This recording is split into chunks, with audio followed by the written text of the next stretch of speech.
10 நாள் கழித்து அமைச்சரவை விரிவாக்கும். அப்படின்னா என்ன அர்த்தம்னா, நான் தாவேகாவோட அந்தவிங்க ஏன் நான் கோட்டு போடக்கூடாதா, இந்த மாதிரி தலைவலி எல்லாம் இருக்காது. ஒரு சிலர் பதவி ஏற்றுக்கும்போது கொஞ்சம் அருவருப்பாக இருக்காது. கடவுள் அறியன்னு சொல்லிட்டு விஜய் பார்க்காங்க. பாண்டிச்சேரியில் ஒரு கவர்னர் அசிங்கப்படுத்தி விட்டாரா, நாண்டுகிட்டு எங்கன்னா போய் தொங்கலாம்.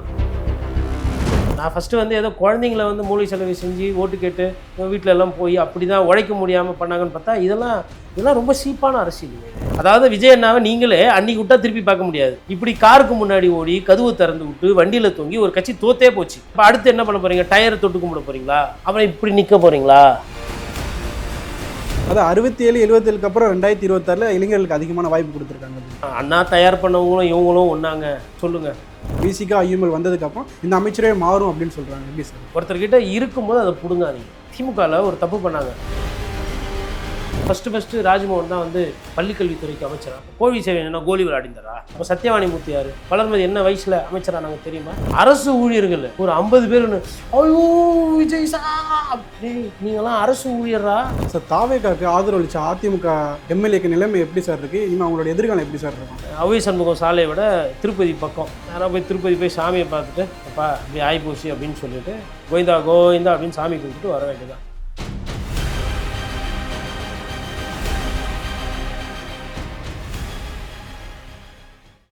மசாலா எந்த சமையலும் ருசி தேடும் ரகசியம். 20 ரூபாய் சான்ஸே இல்ல.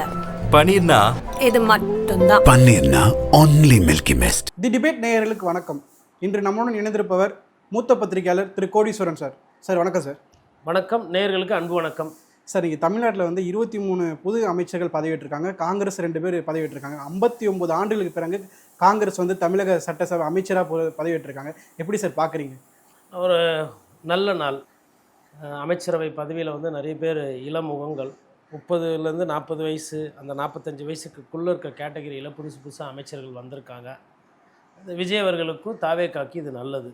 நம்ம இதை வந்து ஃபஸ்ட்லேருந்தே சொல்லிகிட்ருக்கோம். அதாவது அந்த கட்சியை சார்ந்தவங்க தான் அதிகமாக அமைச்சரவையில் இருக்கணும் அப்படின்றது தான் நம்மளோட கருத்து. பட்டு தாவேகா தரப்பில் வந்து இந்த கட்சி அந்த கட்சி அப்படி இப்படின்ற மாதிரிலாம் போய் கடைசியில் இன்றைக்கி வந்து ஒரு முடிவுக்கு வந்திருக்கு. கிட்டத்தட்ட 10 நாள் கழித்து அமைச்சரவை விரிவாக்கும். இந்த 10 நாள் காலதாமதம் என்பது என்னென்னா, அரசியல் ஒரு இன்ஸ்டெபிலிட்டி, ஒரு நிலையற்ற தன்மை வந்து தாவேகா சந்தித்தது. அதன் நீட்சியாக அமைச்சரவையை வந்து விரிவாக்கம் வந்து இவ்வளோ நாள் ஆச்சு. இப்போ கடைசியாக வந்து போட்டுட்டாங்க. ஒரு 33 அமைச்சர்கள் வந்து இன்றைக்கி தமிழ்நாட்டுக்கு கிடச்சிருக்காங்க. துறை ரீதியாக அமைச்சர்கள் கிடைக்க போகிறாங்க. அப்படின்னா என்ன அர்த்தம்னா, நான் தாவேகாவோட அந்தவிங்க நான் தாவேகாவோட இந்தவிங்க ஏன் நான் கோட்டு போடக்கூடாதா அப்படின்னா, நீங்கள் கோட்டு போடலாம். கோட்டு யார் வேணால் தச்சு, இப்போ வக்கீல் கோட்டு கூட போனீங்கன்னா பாரிஸில் ஒரு 2000ரூவாலேருந்து 20,000 2 லட்ச ரூபா வரலாம் இருக்குது. யார் வேணால் கருப்பு செட்டு வாங்கி போட்டுங்கன்னா போட்டவங்கெல்லாம் வக்கீல் ஆகிட மாட்டாங்க. வெள்ளை கோட்டு போட்டவங்கெல்லாம் டாக்டர் ஆகிட மாட்டாங்க. ஆனால் வெள்ளை கோட்டு போடலாம். இப்போ ஒரு சில தொழிலில் கோட்டு போடுறது இருக்குது. சப்ஜெக்ட் தெரியாமல் மொதல் நாளே தப்பு பண்ணி மறுநாளும் வந்து புலம்புறது அதை பற்றி. இந்த மாதிரி தலைவலியெல்லாம் இருக்காது. இது ஏன் தலைவலின்னு சொல்கிறேன்னா, யாருக்கு தலைவலின்னா அவங்களுக்கு தலைவலி. இது யாருன்னா இதெல்லாம் எடுத்துகிட்டு கோர்ட்டுக்கு போனாங்கன்னா இந்த மாதிரி வந்து வேலை இல்லாமல், அதாவது இப்போது அமைச்சர் போய் ஆய்வு பண்ணலாம், அமைச்சர் போய் பண்ணலான்றது சட்டத்தில் இடம் இருக்குது. எம்எல்ஏ கூட போய் ஆய்வு பண்ணலாம், எம்எல்ஏ போய் பார்க்கலாம். அதுக்கு வந்து சட்டத்தில் என்ன இருக்கோ அதை தான் செய்ய முடியும். இப்போ நான் காக்கி ட்ரெஸ் போட்டுக்கின்னு நான் இன்ஸ்பெக்டரு, நான் வந்து உன் ஸ்டேஷனுக்கு வந்து நான் வந்து இன்ஸ்பெக்ட் பண்ண வரேன் அப்படின்னா இன்ஸ்பெக்டர் என்ன பண்ணுவார்? வலிச்சு ஒன்று கழுத்திலே வச்சு ஃப்ராடு வேலை பண்ணுறேன். இல்லைங்க, நான் வந்து ஊர்படை காவல் படையில் இருக்கிறேன், நான் வந்து தளபதியோட சிங்கப்பெண் படைக்கு வந்து நான் தான் ஐடியா கொடுத்தது. இல்லை, அவங்க வந்து அந்த மாவட்டத்தில் தென்காசி மாவட்டத்தில் பிரதிநிதித்துவமே இல்லை, 5 தொகுதியுமே தாவேகா வெற்றி பெறல, அதனால் நாங்கள் மருத்துவமனையில் இருக்கோம், நாங்கள் போய் ஆய்வு செய்கிறோம் அப்படின்றாங்க. ஏங்க, இது பைத்தியகாரதானங்க. இதை பண்ணி உங்கள் பேரையும் கெடுத்து விஜய் பேரையும் கெடுத்து ஆட்சிக்கும் கெட்ட பேர் வர வைக்காதீங்க. நீங்கள் இப்படி தான் பண்ண. இப்போ அமைச்சர்கள் போட்டாங்க, நீங்கள் என்ன பண்ணணும்? அமைச்சருக்கு ஃபோனை போட்டு, இல்லை எம்எல்ஏக்கு, அங்கே தொகுதியில் எம்எல்ஏ கிடையாது, தென்காசி மாவட்டத்தில் அமைச்சருக்கு ஃபோனை போட்டு சுகாதாரத்துறைனா சுகாதாரத்துறை, தாசில்தார் ஆஃபீஸ் சரியில்லைனா வருவாய்த்துறை, அங்கே பஸ்ஸு வந்து நிற்கலைன்னா போக்குவரத்து துறை, கரண்ட்டு அடிக்கடி ஃபியூஸ் போகுது, டிரான்ஸ்ஃபார்மர் சரியில்லைன்னா இபி அமைச்சர், எரிசக்தி துறை, அந்த துறை அமைச்சரை கூப்பிட்டு, சார் இந்த ஊரில் தென்காசியில் இந்த இடத்துல இது பிரச்சனை இருக்குது, இது வந்து இந்த கடையநல்லூரில் இந்த பிரச்சனை இருக்குது அப்படின்னு சொல்லி அதை பேசி, அம்பாசமுத்திரத்தில் இது பிரச்சனை இருக்குது அப்படி பேசி அதை வந்து துறை ரீதியாக அமைத்தரை வச்சோ, இல்லை துறை அதிகாரிகள் இருப்பாங்க, அவங்க கிட்ட போய் நாங்கள் தாவேகா கட்சியிலேருந்து வரோம், எங்கள் ஊரில் இது மாதிரி இருக்குதுன்னு சொல்லிட்டு மனுவை போட்டு கொடுக்கணும். கவுன் எடுத்து மாட்டிக்கணும், கோட் எடுத்துன்னு மாட்டிக்கணும், என்ன இது இதெல்லாம் அரசியலா இல்லை என்ன நினைக்கிறீங்க நீங்கள்? ஒன்று. ஸோ இதெல்லாம் முடிவுக்கு வரும். இது துறை ரீதியாக அமைச்சர்களே வந்து இனிமேல்ட்டு அது சரி செஞ்சுருவாங்க. ஒன்று நல்லது. இரண்டாவது, நிறைய ஃபைல் வந்து தேக்கமாயிருக்கு இந்த 10 நாள்லேயே. அதாவது முடிவெடுக்க முடியாது, துறை அமைச்சர் யார் என்று தெரியாத காரணத்தால். இப்போ விவசாயத்துக்குலாம் இனிமேல் போட்டுருவாங்க. இப்போ விவசாயிகளோட பிரச்சனை நிறைய இருக்குது. இப்போ ஜூன் மாதத்தில் தண்ணி திறந்து விடணும், அங்கங்கே நெல் கொள்முதல் பண்ணணும். அதுக்கெல்லாம் நிறைய வந்து அதிகாரிகள் ஃபைல் மூவ் பண்ணாலும் ஒரு சில கொள்கை சம்பந்தமான முடிவுகளை வந்து அமைச்சர்கள் தான் எடுக்க முடியும், இல்லை அமைச்சரவை தான் எடுக்க முடியும். அதுக்கெல்லாம் விஜய் வந்து முற்றுப்புள்ளி வச்சுருக்கிறாரு. அதெல்லாம் வரவேற்கத்தக்கது. இப்போ இதை நல்ல விஷயங்கள்லாம் பார்த்தோம். IOML விசிகா இந்த கூட்டணிக்குள்ளே இருக்கிறாங்க, அதான் கூட்டணிக்கு சப்போர்ட் பண்ணுறாங்க. ஆனால் ஆட்சியில் பங்கு பெறாதது விஜய் அவர்களுக்கு ஒரு நெருக்கடி. இது வந்து டைம் பாம் வந்து இன்னும் டைட் ஆகுது. வெண்டிலேட்டரில் இருக்கிற அரசுக்கு வந்து இன்னும் ஸ்க்ரூ வந்து இன்னும் ஜாஸ்தியாக ஏறுது. ஏன்னா இப்போ அமைச்சரவையில் வந்துட்டாங்கன்னு வச்சுக்கோங்களேன், ஓரளவுக்கு அவங்க வந்து நம்மளும் அமைச்சரவையில் இருக்கிறோம், நம்ம எதுக்கு பிரச்சனை பண்ணணும்னு அமைதியாக இருப்பாங்க. அமைச்சரவையில் இல்லை, வெளியில் இருக்கிறாங்கன்னா அது என்றைக்காக இருந்தாலும் டேஞ்சர். இடதுசாரிகளும் அமைச்சரில் பங்கு இருக்குல்ல, ஆனால் ஆதரவு தெரிவிக்கிறாங்களா? அதே போல் விசிகாவும் IOML ஆதரவு தெரிவிக்கல, என்ன சார் இருக்குது? அவ்வளோ ரிஸ்க்காக இருக்குது. அது அப்படி இல்லைங்க, ஒவ்வொரு கட்சியினுடைய ஒவ்வொரு நிலைப்பாடு. இப்போ CPI CPM அதுவும் CPI ஒரு சில நேரத்தில் அந்த CPI ML அது தவ வாழ்க்கை, அது அரசியல் வாழ்க்கையே கிடையாது. அது வந்து ஒரு விஷயத்துக்கு ஆசைப்படலைன்னா தான் கம்யூனிஸ்ட். ஒரு விஷயத்துக்கு திறந்துடணும், முற்றும் திறந்த முனி மாதிரி எல்லாத்தையும் விட்டுட்டா தான் கம்யூனிஸ்ட்டு. வீடு வாங்கணும், கார் வாங்கணும், டெண்டர் எடுக்கணும், என் மாமா மச்சானுக்கெல்லாம் சொத்து சேர்க்கணும், என் பசங்கள்லாம் அதுக்கு அடுத்து அவங்க அரசியலில் வரணும் அப்படின்னா அது கம்யூனிஸ்ட் வாழ்க்கை கிடையாது. அது கொள்கை ரீதியான சித்தாந்த வாழ்க்கை. அவங்கள போயிட்டு வந்து அவங்க வந்து எப்படின்னா அவங்களே ஆட்சி அமைச்சா நாங்கள் வந்து பங்கு பெறணும், எங்கள் முதலமைச்சர் வரும்போது அந்த மாதிரி ஒரு சில விஷயங்கள்லாம் கொண்டவங்க அவங்க. என்ன கேட்டால் அவங்க அமைச்சரவையில் இருந்தால் அது இன்னும் நல்லாயிருக்கும். பட் ஆனால் அவங்க வரமாட்டேன்றாங்க. வராதவங்களை என்ன பண்ண முடியும்? ஒன்று. IOML விசிகாவை பொறுத்தவரை அது அந்தந்த கட்சியினுடைய நிலைப்பாடு. ஒரு சில கட்சியை வளர்க்கணும்னு நினைப்பாங்க. இப்போ IOMLக்கு கேரளாவில் அமைச்சர் இருக்கிறாங்க, தமிழ்நாட்டில் IOMLலாம் அமைச்சர் ஆவாங்கன்னு யாருமே நினச்சி பார்த்துருக்க மாட்டாங்க. ஃபஸ்ட்டு அதுவே ஷாக்கு. அந்த ஷாக்குலேருந்து அவங்க வெளியில் வரணும். அப்போ அதை எப்படி பண்ண போகிறாங்கன்றது அது அந்தந்த கட்சிக்கு விட்டுருவோம். இப்போ அமைச்சரவைகள் பற்றி பார்க்கணும் அப்படின்னா ரமேஷ் ஸ்ரீரங்கம். இப்போ ஸ்ரீரங்கத்தில் வந்து இப்போ ரமேஷ்லாம் வந்து பார்த்திங்கன்னா வயசு கம்மி, ஒரு படித்த இளைஞர். ரமேஷ் மீது எனக்கு தெரிஞ்சு எந்த கெட்ட பேரும் கிடையாது, கெட்ட பஞ்சாயத்து, ஸ்டேஷனுக்கு போனப்பெல்லாம் அந்த மாதிரி ஒரு சில அமைச்சர்லாம் போட்டிருக்க. அப்புறம் குமாரபாளையம்னு நினைக்கிறேன் ஒருத்தவங்க அந்த பதவி ஏற்றுக்கிறத பார்த்தா நல்ல தமிழ் தெளிவாக பேசுகிறாங்க. அதுக்கப்புறம் ஒரு சிலர் பதவி ஏற்றுக்கும்போது கொஞ்சம் அருவருப்பாக இருக்குது. இது வந்து சரி கிடையாது. அதாவது கடவுள் அறியன்னு சொல்லிட்டு விஜய் பார்க்குறாங்க. இப்போ கடவுளுக்கும் மனுஷனுக்கும் உங்களுக்குலாம் வித்தியாசம் தெரியாது. அவர் தலைவர். விஸ்வாசத்தை வேலையில் காட்டுங்க, விஸ்வாசத்தை அரசியலில் காட்டுங்க. இந்த நாடகம் நடிக்கிற மாதிரி இப்படி பண்ணுறது கடவுள். இந்த பாண்டிச்சேரியில் ஒரு கவர்னர் அசிங்கப்படுத்தி விட்டாரா, நாண்டுக்கிட்டு எங்கன்னா போய் தொங்கலாம், கேவலப்படுத்தி விட்டாரா, சபாநாயகர் யாருன்னு காட்டினாரா, அவரு நீ யாரா வேணா இரு நான் சபாநாயகர்னு காட்டினாரா? அதுதான் இந்த நாட்டினுடைய சிறப்பு. இப்போ கடவுள் அறிய அப்படின்னு படத்தை எடுத்து விஜய் படத்தை காட்டி ஏற்கனவே 108 கடவுள் இருக்காங்க, 150 வேணான்றாரு அவர். Hats off to that gentleman, அவ்வளோதான் நான் சொல்லுவேன். இந்த ஆள் பதவி சேரில் இன்னும் சேரில் நாற்காலியில் உட்காருங்களோ அந்த நாற்காலிக்கு ஏற்ற மாதிரி நடந்துடும். 108 சாமி இருக்குது, இதுவே இல்லை, இதில் வேறு புதுசாக ஒரு சாமி கலாச்சி விட்டார், அசிங்கப்பட்டாங்க மாதிரி. தேவையா? அந்த வேலையை பண்ணாதீங்க. உளமாற உறுதி எடுத்துக்கிறீங்களோ கடவுள் அறியவோ இல்லை ஏதோ ஒன்று அறிய நீங்கள் இருக்குன்னா அதில் என்ன இருக்கோ அதை பண்ணுங்கள். எக்ஸ்ட்ரா திரும்புறது, அப்போ பார்த்து அழுவுறது என்ன? எப்போ தான் இதெல்லாம் மாற்ற போகிறீங்க? சாதாரண ஒரு அரசியல்வாதி மாதிரி நடந்துக்க முடியாதா? எல்லாத்துலேயும் ஒரு விளம்பரம், எல்லாத்துலேயும் ஒரு ரீல்ஸு, எதுக்கு அதை பண்ணுறீங்க? இல்லை அதுதான் உங்களுக்கு ஒரே வாய்ப்பா? அதாவது விஜய் அண்ணாவை நீங்களே அன்றைக்கி விட்டால் திருப்பி பார்க்க முடியாது, அதனால் அங்கே வந்து இந்த பிட்டு போடணும். எதுக்கு இப்படி காருக்கு முன்னாடி ஓடி கதவு திறந்து விட்டு வண்டியில் தொங்கி ஒரு கட்சி தோத்தே போச்சு.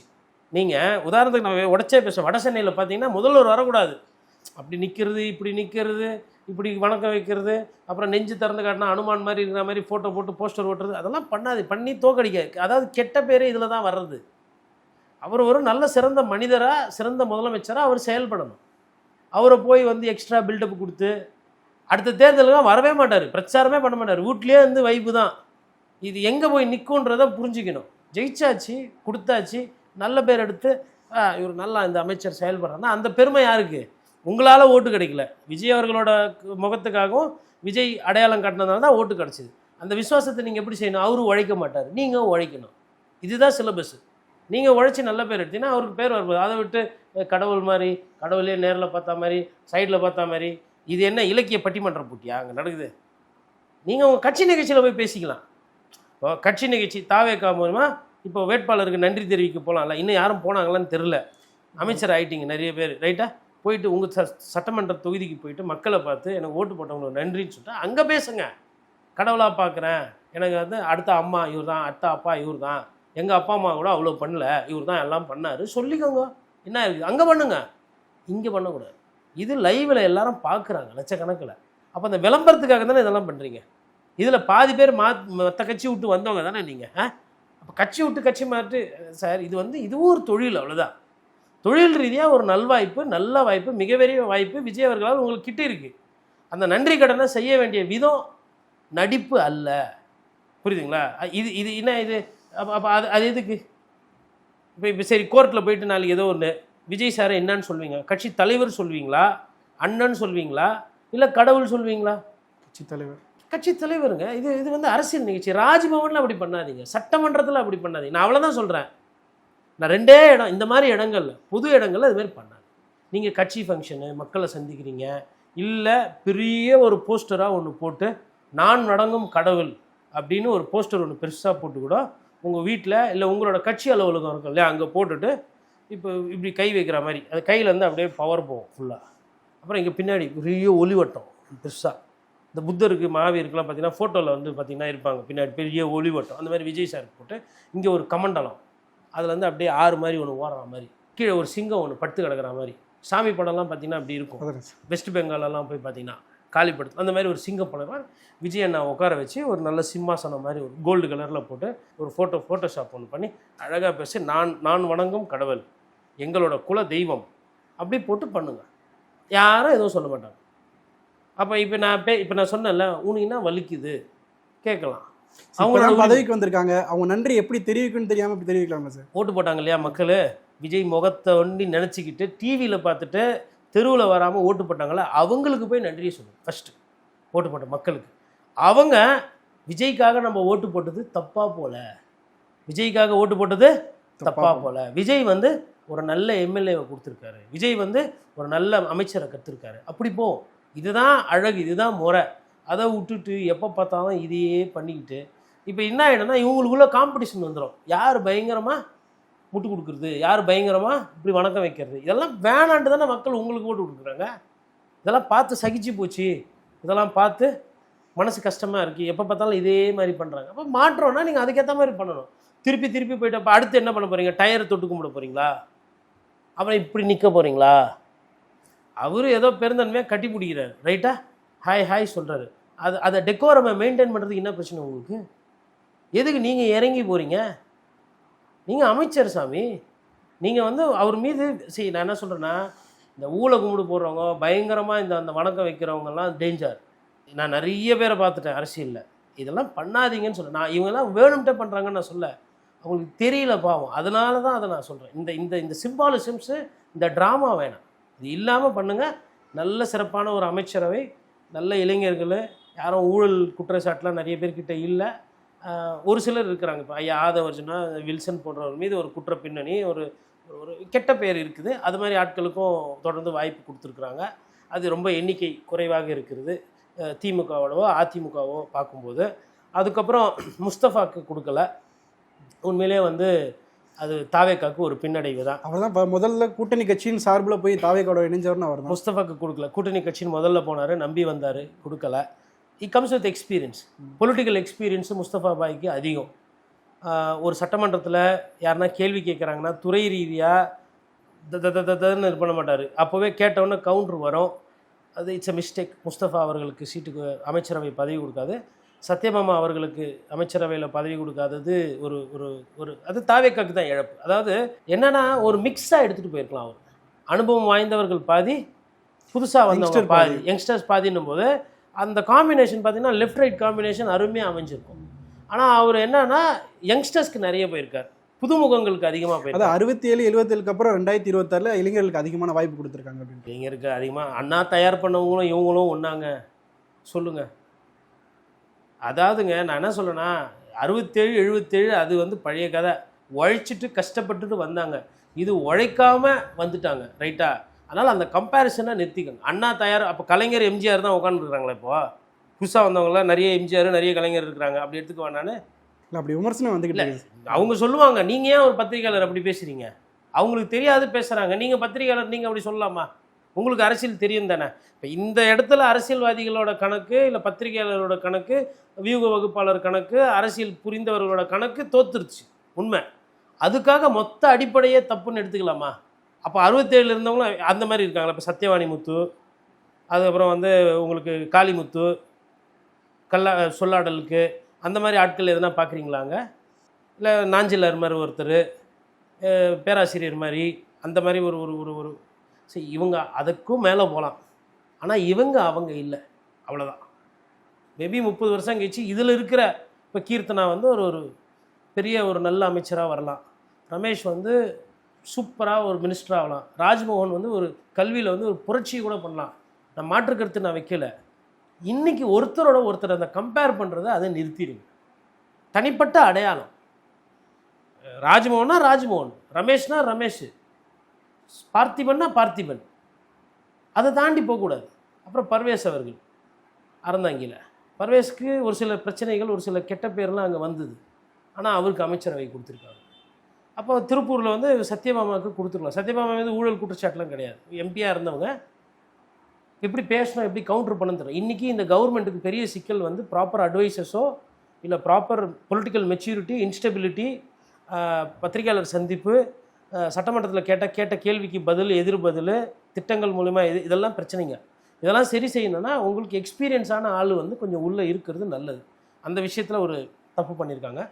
இன்னொன்று, நிறைய மாவட்டங்களில் அமைச்சர் பதவி கொடுக்கல. சென்னையில் 7 அமைச்சர் கொடுத்துருக்காங்க, திருநெல்வேலியில் 1 அமைச்சர் கூட கொடுக்கல. திமுக பிரிவிலையும் திருநெல்வேலி மாவட்டத்துக்கு அமைச்சர் கொடுக்கல. ஆனால் அப்பாவும் இருந்தார் சபாநாயகராக. அது பல மாவட்டங்கள் புறந்தள்ளியிருக்காங்க, மறுக்கப்பட்டிருக்காங்க பல மாவட்டங்கள். இல்லை, அது வந்து ஒரு வருத்தம் தான். ஆனால் அது தப்பு நம்ம சொல்ல முடியாது. அது ஏன் நான் அதை அப்படி சொல்கிறேன், இல்லை அது ஒரு இழப்பு, பெரிய இழப்புன்னு நான் அதை பார்க்கல. ஏன்னா ஒருவேளை இந்த துறை ரீதியான அமைச்சர்கள் அவங்களோட சட்டமன்ற தொகுதியை விட இல்லை அவங்க சார்ந்த மாவட்டத்தோட பக்கத்து மாவட்டத்தில் பிரதிநிதித்துவம் இல்லாத மாவட்டத்தில் போய் ஒரு சிறப்பான செயல் செய்கிறாங்கன்னு வச்சுக்கோங்களேன். உதாரணத்துக்கு திருநெல்வேலியில் மினி பஸ் விடுறாங்க, இல்லை இப்போ வந்து உங்களுக்கு தென்காசியில் நிறைய மருத்துவமனை சீராக சிறப்பாக செயல்படுது, அதுக்கு சுகாதாரத்துறை அமைச்சர் அடிக்கடி அங்கே போய் பார்க்குறாங்கன்னு வச்சுக்கோங்களேன். அப்போ அது போதும். இப்போ ஒரு லோக்கலில் ஒரு அமைச்சர் இருந்து அப்படி தான் பண்ணணும்னு கிடையாது. இப்போ முதலமைச்சர்ன்றது காமன். மொத்த தமிழ்நாட்டுக்கு 214 தொகுதிக்கும் ஓட்டு போட்ட தொகுதி போடாத தொகுதிக்கு ஒரு நல்ல திட்டத்தை கொடுத்து வந்தால் மொத்த தமிழ்நாடு தான் அந்த திட்டத்தினால பயன்பெறும். அது ஒரு பிரச்சனை கிடையாது. பட் இது எங்கே சிக்கல் அப்படின்னா, அந்த கட்சி வளராது. அந்த லோக்கலில் வந்து ஒரு கட்சிக்கு ஒரு இன்ஃப்ராஸ்ட்ரக்சர் இருக்கும். இப்போ அங்கே ஒரு ஒரு மாவட்ட செயலாளர், ஒரு எம்எல்ஏ அவங்க இருக்கிறாங்கன்னா அவங்களுக்கு வந்து என்ன, நம்ம அமைச்சரவை இல்லை, ஒரு யாருக்கும் எதுவும் செய்ய முடியல அப்படின்ற மாதிரி அந்த மாதிரி ஒரு விஷயங்கள் வரும். அதே நேரத்தில் கெட்ட பேர் வராது. இப்போ அமைச்சர் இல்லாத மாவட்டம்லாம் இருக்கு இல்லைங்களா, அங்கே தாவேக்காக்கு கெட்ட பேர் வராது. அதுவும் யதார்த்தம். இதெல்லாம் வந்து பார்க்கணும். சென்னைக்கு ஜாக்பாட். உண்மையில் சென்னைக்கு ஏன் ஜாக்பாட்னா, இப்படி திரும்பினா எம்எல்ஏவே கம்மி, எப்படி திரும்பினாலும் அமைச்சர். இப்போ டி நகர்லேருந்து அப்படியே ஸ்ட்ரைட்டாக போனால் அமைச்சர் தொகுதி மயிலாப்பூர், அது ஒரு அமைச்சர் தொகுதி. இப்படிக்கா டி நகர்லேருந்து நீங்கள் வந்துட்டு அதேமாதிரி பெரம்பூரும் வில்லிவாக்கம் பார்த்தீங்கன்னா பக்கத்து தொகுதி அமைச்சர் தொகுதி. நடுவில் எக்மோர் வந்தீங்கன்னா அது ஒரு அமைச்சர் தொகுதி. அப்போ அமைச்சர் அதேமாதிரி அந்த சைடு போனீங்கன்னா தென் சென்னையிலையும் அமைச்சர் தொகுதி. அப்போ ஒரு 7 அமைச்சர் தொகுதி அப்படின்னும் போது அது சென்னைக்கு வந்து ஒரு நல்ல விஷயம். அடுத்த மழையில் 7 அமைச்சர் வச்சுக்கினது முக்கியம் இல்லை, மழையில் தண்ணி தேங்கி நிமிச்சுன்னா 7 அமைச்சர் இன்க்ளூடிங் முதலமைச்சர் என்ன பண்ணுறீங்கன்னு ஒரு கேள்வி வரும். அதையும் சேர்த்து பார்த்தோம். இன்றைக்கி தேதியில் அது நல்ல விஷயம்.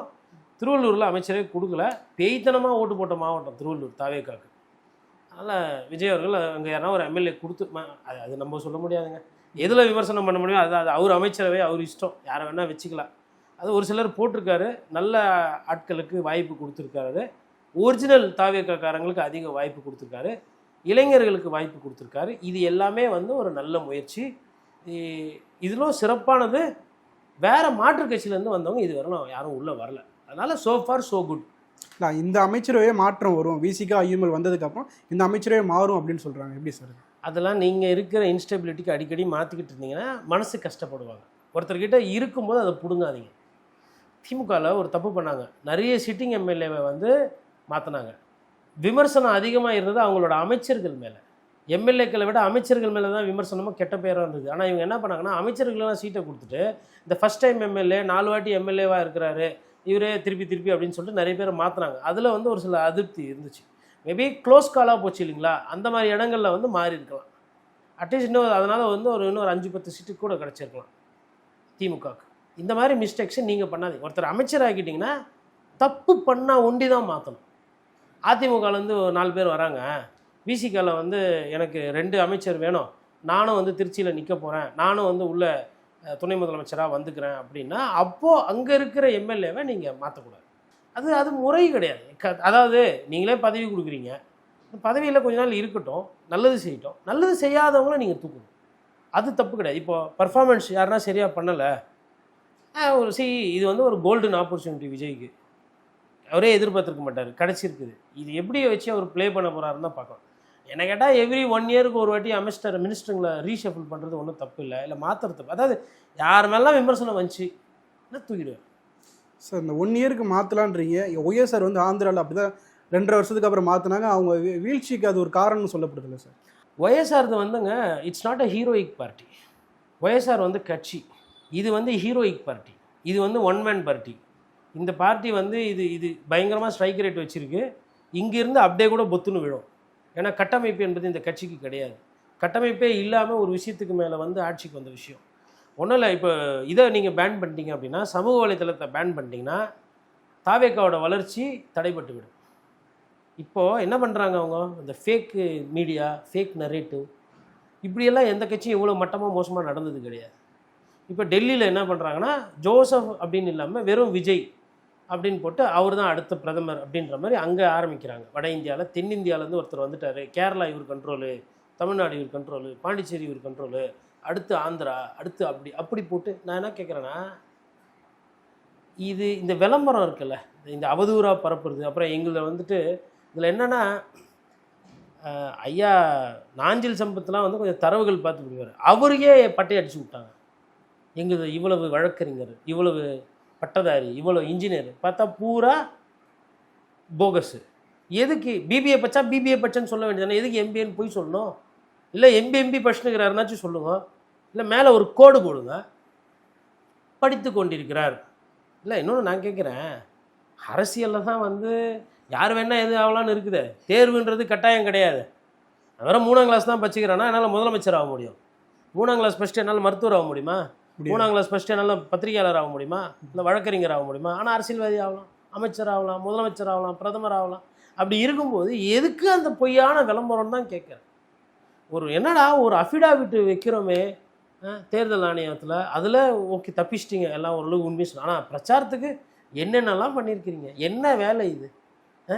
இதாவது ஊழல் குற்றச்சாட்டு இல்லை, குடும்ப அரசியல் இல்லை, ரவுடிசம் அந்த மாதிரி வழக்கமாக திமுகவுக்கும் அதிமுகவுக்கும் இருந்த அந்த அவப்பேர் உங்களுக்கு இல்லை. பாஜக மாதிரி ஒரு பெரிய கொள்கை தமிழ்நாட்டுக்கு பிடிக்காத அந்த தன்மைலாம் இல்லை. நான் யாருன்ற அந்த யதார்த்தத்தை சொல்லிவிட்டு ஓட்டு கேட்டிருக்கலாமே, ஏன் இப்படியெல்லாம் பண்ணியிருக்கிறீங்க? இப்போ தான் வருது வெளியில், ரொம்ப மோசமாக இருக்குது இதெல்லாம் பார்க்கும்போது. நான் ஃபஸ்ட்டு வந்து ஏதோ குழந்தைங்கள வந்து மூளை செலவு செஞ்சு ஓட்டு கேட்டு வீட்டில் எல்லாம் போய் அப்படி தான் உழைக்க முடியாமல் பண்ணாங்கன்னு பார்த்தா இதெல்லாம் ரொம்ப சீப்பான அரசியலுங்க. இது வந்து நல்ல நாகரிகமான அரசியல் கிடையாது.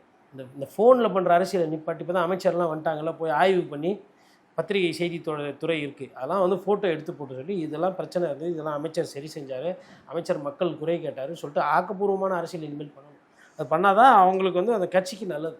இல்லை நாங்கள் இப்படி தான் வந்து ஒரு டீமை வச்சுக்கிட்டு நாங்கள் வந்து இது மாதிரி பண்ண போகிறோன்னா, அது இந்த தேர்தலில் தப்பிச்சிட்டிங்க. ஆனால் அவங்க என்ன நினைக்கிறாங்கன்னா, இன்னும் ஸ்கூல் பசங்க, காலேஜ் பசங்க இருக்காங்க, அவங்க வந்து ஒரு 4-5% வந்து இன்னும் 5-6 வருஷத்தில் இளைஞர்களாக வருவாங்க. இப்போ ஒரு 34, அந்த நாளையும் நம்ம ஃபுல்லாக டார்கெட் பண்ணோன்னா நம்ம 37-38, அதுலேருந்து கொஞ்சம் 5-6 கொஞ்சம் கூட நம்ம இதை மெயின்டைன் பண்ணலான்ற மாதிரிலாம் யோசிக்கிறதா எனக்கு தகவல். இதெல்லாம் அல்பத்தனமான யோசனை. ஆக்கப்பூர்வம் மக்கள் 65% இன்னும் உங்களுக்கு ஓட்டு போடல, அவங்க ஓட்டு போடுறதுக்கு என்ன பண்ணணும் அப்படி தான் நம்ம சிந்திக்கணும். ஃபோனில் வந்து தப்பானது பொய்யானதை அனுப்பிச்சு சிங்கப்பெண் விஜயண்ணா தான் முதல்ல பண்ணார். அப்போ ஜெயலலிதா அம்மையார் போட்டாங்களே, அப்புறம் ஸ்டாலின் அவர்கள் வந்து பிங்க் பேட்டரில், அது என்ன? அப்புறம் முதலமைச்சராக இவர் வந்ததுக்கப்புறம் தான் வந்து இந்த டவலெல்லாம் வந்து போடுறது எடுக்க சொல்லிட்டாரு. டவல் யாருமே போடுறது கிடையாது. டவலில் என்ன முடி வெட்டுற கிடையாது, டவல் போட்டுக்கிட்டு மேலே பண்ணுறதுக்கு டவல்லாம் அவங்க போட்டது கிடையாது. நிறைய முதலமைச்சர் டவல் போட்டது கிடையாது சேரில், அது பிளெயினாக தான் இருக்கும் 2. அதுக்கப்புறமா வந்து சிஎம் கான்வாய் வரும்போது இப்போ தனியாக ஒரு டெடிக்கேட்டட் பாதை வந்து போட்டிருக்காங்க. சாமி உங்களுக்கு தெரியலன்னு சொல்லுங்கள். அப்புறம் ஆமை குஞ்சு விஜயண்ணாவோட கடலை சுத்தமாக ஆமை 80 வருஷம் 150 வருஷமாக முட்டையிட்டுக்கிட்டு குஞ்சு போச்சு, அதுவே போயிட்டு இருந்தது. வனத்துறை என்ன பண்ணுச்சு, அதுவே போகும்போது நாய் நரி அப்புறம் கொக்கு இதெல்லாம் வந்து எடுத்து சாப்பிட்டுது, அதுக்கிட்ட இருந்து அந்த குஞ்சுகளை பாதுகாக்கணும், அந்த ஆமையோட எண்ணிக்கை குறையுதுன்னு சொல்லிட்டு வனத்துறை அதை பத்திரப்படுத்தி ஒரு 2-3 நாள் வச்சுட்டு விட்டாங்க. இதுக்கும் விஜய் அண்ணாக்கும் என்ன எந்த அரசாங்கம் வந்தாலும் அவங்க பண்றது வேலை அரசாங்கமே தேவை கிடையாது. ரேஞ்சர் போதும், forest ranger, card, anti poaching voucher 3 பேரோட வேலை என்னன்னா இது போவாங்க. அது கூட இந்த ஆமை பாதுகாவலர்கள் இயக்கம்லாம் நிறைய இருக்குது. தமிழ்நாடு, ஆந்திரா, அதுக்கப்புறமா வந்து உங்களுக்கு ஒரிசா, எங்கெல்லாம் ஆமை குஞ்சு முட்டை எடுத்தோ எல்லா இடத்துலையும் இருக்குது, வெஸ்ட் பெங்கால் உட்பட. புரியுதுங்களா? உங்களுக்கு தெரிலன்றதுக்கோசரம் ஏன் இப்படி பண்ணி ஏமாத்துறீங்க? இதெல்லாம் பேர் என்ன? ஏன் இந்த மட்டமான அரசியல் பண்ணோம்? ரைட்டுங்களா? இது ஒரு இது மாதிரி இதை பரப்புறதை நிப்பாட்டு. முதல்ல வந்து ஃபஸ்ட்டு ராஜ்மோகன் தான் வந்து பள்ளிக்கல்வித்துறைக்கு அமைச்சர். அப்போ கோழி சேவை என்ன கோலி விளையாடிந்தாரா? அதுக்கப்புறம் முதல் தலித்து அமைச்சர் வந்து அண்ணன் தான் பெண் ஆக்குறாரு. அப்போ சத்யவாணி மூர்த்தி யார்? அதுக்கப்புறம் பெண்லேயே வந்து இளம் வயதுலேயே வந்து அமைச்சரவை ஆக்கிறார். அப்போ வளர்மதி யார்? வளர்மதி என்ன வயசில் அமைச்சரானாங்க தெரியுமா? தெரியலன்னா அதாவது அதுக்கப்புறம் அவரே வீட்டிலேருந்து டிஃபன் எடுத்துகிட்டு வந்து சாப்பிட்றாரு. பின்ன என்ன அவருனா அன்னியன் மிஷின் மாதிரி, அவர் எந்திரன் மிஷின், அவர் உள்ள பேட்டரி எடுத்து சார்ஜ் பண்ணி அப்படி உட்காந்து இருப்பார் விஜய் சார். சாப்பாடு ஒன்று சாப்பிட்ணும்ல. எடப்பாடி பழனிசாமி சாப்பிடாமல் என்ன பண்ணார்? ராகி, கம்பங்கூழ், சத்தியமங்கலம் காட்டிலேருந்து எடுத்துகிட்டு வந்து சாப்பிட்டாரா? இல்லை ஸ்டாலின் திருவாரூர்லேருந்து நெல், ஐயாறு அந்த மாதிரி அரிசி வகையாக எடுத்துகிட்டு வந்து அங்கேருந்து எடுத்துகிட்டு வந்து சாப்பிட்டுருக்காங்க. எல்லாரும் வீட்டிலேருந்து தான் சாமி எடுத்துகிட்டு வந்து சாப்பிட்டாங்க. இதில் என்னங்க விளம்பரம் வேண்டியிருக்கு? அப்புறம் அவர் கையால் அவரே பேசி சாப்பிடுவார் பொழுது அடுத்து. அப்புறம் அவர் கையால் அவரே பேண்ட்டு போட்டுன்னு வந்தார், அவர் கையால் அவரே கோட்டு போட்டுன்னு வந்தார். இன்னொரு காட்சி பார்க்குறேன், சட்டமன்ற செக்ரட்டரியேட் உள்ள சுற்றி போகிறார் முதலமைச்சர். அரசு ஊழியர்கள் ஒரு 50 பேர், ஐயோ விஜய் சார், டேய் நீங்களாம் அரசு ஊழியரா? தேட்டரில் படம் பார்க்குற மாதிரியே பண்ணுறீங்களே செக்ரட்டரியேட்டில். அவர் தான் மாற பண்ணுறா, நீங்களும் மொத்தமாக சப்ஜெக்டே மாற்றுறீங்களே. கெசட்டட் ஆஃபீஸர் இந்த மாதிரி பண்ணுறாங்க. லேடிஸ் பொதுவாக காணாத, அவர் 5 வருஷம் அங்கே தான் இருக்க போகிறாரு. அப்படிக்கா தான் போவார் வருவார். ஒன்றும் முதலமைச்சராக பார்க்கல, அவங்க ஒரு நடிகராக தான். அவங்க அதை தான் பார்க்காதீங்கன்றேன். பச்சைக்கு கையெழுத்து போடுறவங்க இது பூரா. நான் இப்போ சொல்கிறேங்க, நாளைக்கு ஹைகோர்ட் போட்டோம், ஓகேவா, விஜய் சார் போட்டோம், இது மாதிரி ஒரு கூட்டம், பெரிய கூட்டம்லாம் வந்து ஊலாம் பண்ண மாட்டாங்க. நான் லோயர் கோர்ட் சொல்ல, டாக்கிங் அபவுட் மெட்ராஸ் ஹைகோர்ட். சட்டமன்றமும் ஃபோர்த் சென்ஜார்ஜும் மெட்ராஸ் ஹைகோர்ட்டும் கிட்டத்தட்ட ரெண்டுமே பெரிய அலுவலகம். ஓகே, மெட்ராஸ் ஹைகோர்ட் உள்ள சேம்பர்ஸ்க்கு அந்த பக்கம்லாம் விஜய் சார் நடந்து போட்டேன். As a CM you can go, ஓகேங்களா, சும்மா சுற்றி பார்க்குறதுக்கு. இல்லை எல்லாம் கரெக்டாக இருக்கா, கோர்ட்டு கேம்பஸ் நல்லா நீட்டாக இருக்கா, பிடபிள்யூடி மினிஸ்டர் கூப்பிட்டுட்டு போகலாம். அவர் அப்படி போகும்போது இந்த மாதிரி வழக்கறிஞர்கள் நடந்துக்க மாட்டாங்க. படிப்பு அப்படி. சரி, இப்போது இவர் கோட் ஷூட் போட்டால் என்ன அர்த்தம்? ஃபாரின் அரசியல்வாதி மாதிரி இருக்கிறார். ஃபாரினில் விளாடிமிர் புட்டினோ இல்லை வந்துட்டு ஜார்ஜ் புஷ்ஷோ இல்லை இப்போ இருக்கிற ஒரு ட்ரம்ப்பு போகிறாங்கன்னா யாரும் அப்படிலாம் இன்றைக்கி தேதியில் அவர் அரசியல் ஆளுமை, இன்றைக்கி தேதியில் அவர் முதலமைச்சர். நடிகராக பார்க்குறத நிறுத்திக்கணும், முதல்வராக பாருங்கள். அவர் நடிகராக இருக்க விருப்பம் இல்லாமல் தான் அவர் முதல்வராக மாறி இருக்காரு. அரசு ஊழியர்களே இந்த மாதிரி ஏன்னு பார்க்குறீங்களே, சவுண்டு வேறு விட்றாங்க. அதே இடத்துல வேறு யாருன்னா முன்னாடி காலத்துலலாம் சத்தம் போட்டாங்க, சைலண்ட்டாக பேசுங்க, மினிஸ்டர்ஸ் வந்து போகிற இடம் சிஎம் ஆஃபீஸ் இருக்குது, லோவாக பேசுங்க, ஃபோனை சைலண்ட்டில் வைங்க, இப்படிலாம் போய் பேசுவாங்க அந்த இடத்துல. இப்போ என்னன்னா விட்டா சாபூத்திரி போட்டு விளாடுவாங்க பொழுதுங்க. தெரில, இது என்ன போக்குன்னு தெரியல சார். தாவேகாக்கு ஆதரவு அளித்த அதிமுக எம்எல்ஏக்கு நிலைமை எப்படி சார் இருக்குது? இனிமேல் அவங்களோட எதிர்காலம் எப்படி சார் இருக்கும்? சிவி சண்முகம், எஸ்வி வேலுமணிலாம் ஒரு டீமாக செயல்பட்டாங்க, இப்போ அவங்க அமைச்சர்களும் இடம் பெறல. தாவேகாக்கு இது நல்லது. கெட்ட பெயர் இருக்கிறவங்களையோ இல்லை ஊழல் குற்றச்சாட்டுக்கு ஆளானவங்களையோ உங்கள் கட்சியிலே கொஞ்சம் பேர் இருக்கிறாங்க, கெட்ட பேர் இருக்கிறவங்க, அதுவே போதும். ஊழலை வேறு சேர்த்துக்கின்னு இன்னும் கெட்ட பேர் வாங்காமல் தப்பிச்சிட்டார் விஜய் அவர்கள். ஒன்று தப்பிச்சிட்டாரும் சொல்லலாம், இல்லை விஜய் ஏமாற்றிட்டாருன்னு சொல்லலாம். ஆசை காட்டி மோசம் செய்கிறதுன்னு வாங்கல, அதுதான். சும்மா இருந்தவங்களை கூப்பிட்டு நீங்கள் வாங்க, நான் அதை செய்கிறேன் இதை செய்கிறேன், 10 அமைச்சர் தரேன், 8 அமைச்சர் தரேன், அப்படி இப்படிலாம் சொல்லிவிட்டு கட்சியில் பட்டநாமம் ஒன்றுமே கிடையாது. அவை சண்முகம் சாலையை விட திருப்பதி பக்கம் யாராவது போய் திருப்பதி போய் சாமியை பார்த்துட்டு எப்பா இப்படி ஆகிப்போச்சு அப்படின்னு சொல்லிட்டு கோவிந்தா கோவிந்தா அப்படின்னு சாமி கும்பிட்டுட்டு வர வேண்டியதான். சரி, இப்போ அவங்க தகுதி நீக்கம் பண்ணிட்டா தாவேகால இணைஞ்சு வெற்றி பெற்று அவங்க அமைச்சர் ஆகிடலாங்க சார்? அது அமைச்சர் ஆகலாம். 33 திருப்பி குறைப்பார் அவர். சரி, 33 ஏதாவது ஒரு 2 குறைக்கிறீங்க, அவங்க அதில் யாருன்னா ஒருத்தர், அதெல்லாம் வந்து நல்ல அரசியல் இல்லைங்க. நான் என்ன சொல்கிறேன்னா, அப்போ நியாயமான அரசியல் சிந்தனை இல்லை. என்ன சொல்கிறேன், இதுதான் மக்கள் கொடுத்தாங்க, மக்கள் கொடுத்ததை வச்சு சந்தோஷமாக இருந்தால் அதை எப்படி கௌரவமாக நடத்திட்டு போனான்னு பார்க்குறது தான் புத்திசாலித்தனம். ஒரு கட்சியை பின்பக்கமாக புறவழி. ஆனால் ஒன்றும் சார், இப்போது விஜயோட அமைச்சரவையை பாராட்டினேன், நான் லைட்டாக வரவேற்றிருக்கிறேன், அதில் எனக்கு மாற்றுக்கிறது கிடையாது. ஏன்னா நல்ல இளைஞர்கள் குற்றச்சாட்டு இல்லாதவங்கள போட்டிருக்காங்க. நிறைய பேருக்கு வந்து இதுவரையிலும் நான் சொல்கிறேன், லஞ்சம்னா என்ன தெரியாதவங்கலாம் இருப்பாங்க. ஊழல்னா எப்படி பண்ணணும்னு தெரியாதவங்க இருப்பாங்க. மேபி இந்த அரசு அதிகாரிகள் வேணால் அவங்களுக்கு கொஞ்சம் கொஞ்சமாக பழக்கம் பண்ணி விடலாம். பட் அதுக்குமே டைம் ஆகும். அப்போ ஒரு விஷயம் தெளிவாகி போச்சு, ஊழல்ன்றது விஜயோட ஆட்சியில் குறையும் என்பது என்னோட புரிதல். ஒன்று, விஜய் அவர்களோட மீது நம்ம வைக்கக்கூடிய விமர்சனம் என்னன்னா, அவருக்கு உழைப்பு இல்லை என்பது உண்மை. இப்போ இந்த மாதிரிலாம் கைத்தட்டி விசிலச்சு கடவுள் அப்படி இப்படின்னா அவர் உழைப்பை இன்னும் குறைச்சிக்குவார். அவர் உழைக்க மாட்டார். அவர் பிரச்சாரம் பண்ணும்போதே உழைக்காதவர். அவர் இப்போ முதலமைச்சர் ஆகிட்டார். முதலமைச்சர் நாற்காலியில் இருக்கிறதுனால இப்போ போக வேண்டியதாக இருக்குது. இல்லைனா ஆளை விட்டு தான் அனுப்பிச்சிருப்பார். இப்போ கூட கவர்னர் ஆஃபீஸ்க்கு நீங்களே போய் பண்ணி பதவி ஏற்றுங்கன்னா போயிட்டு அனுப்பிச்சிட்டு போய் பதவி ஏற்றுங்க போக. நான் எதை சும்மா டெய்லியும் என்னப்பா இது கால் ஷீட்னா கூட 20 நாள் நெக்ஸ்ட்டு 3 மாதம் ரெஸ்ட் எடுக்கலாம் போஸ்ட் ப்ரொடக்ஷனில். நம்ம நினச்ச மாதிரி ஒருத்தனை குத்துனா போய் பெல்ட் வச்சு அவ்வளோ அப்படியே போய் பெல்ட் வச்சு விழுவாப்புல. இதில் அப்படி கிடையாது. திரும்ப இருக்குன்றாரு இல்லைன்றாரு. அப்பா ஸ்கிரிப்ட் டைரக்டர் என்னப்பா இது இந்த இந்த இந்த இந்த கேரக்டர் பாருப்பா இப்படின்றாரு அப்படின்றாரு. அதெல்லாம் அங்கே சரி செய்யப்படும். இங்கே அப்படி இல்லை, புரிஞ்சிக்க முடியல. விஜய்க்குமே வந்து இப்போ உள்ளே வந்து ரொம்ப சந்தோஷமாலாம் இருக்க முடியாது. அமைச்சர் பதவி தரான்னா வேணான்றான் அப்படின்னா அப்போ என்ன அர்த்தம்? இன்னும் பெருசாக ஏதோ ஆசைப்பட்றாங்க, இல்லைனா இன்னும் ஏதோ பெருசாக செய்ய போகிறாங்கன்னு அர்த்தம். அதுதான் அரசியல். ஒருத்தர் அரசியலில் வேணான்னா அதுக்கு வந்து கோபம் கூட காரணமாக இருக்கும், இல்லை அதுக்கு பின்னாடி ஒரு கணக்கு இருக்கும். அரசியலில் வந்து நிறைய ஒரு ஒரு வேர்டுக்கு பின்னாடி நிறைய மீனிங்ஸ் இருக்குங்க. அதுதான் அரசியல். அதை வந்து எந்த அளவுக்கு நீங்கள் தூய்மையாக நேர்மையாக வெளிப்படைத்தன்மையோடு பண்ணுறீங்களோ அது அந்த கட்சிக்கு அந்த தலைவருக்கு நல்லது. நன்றி சார். நன்றி.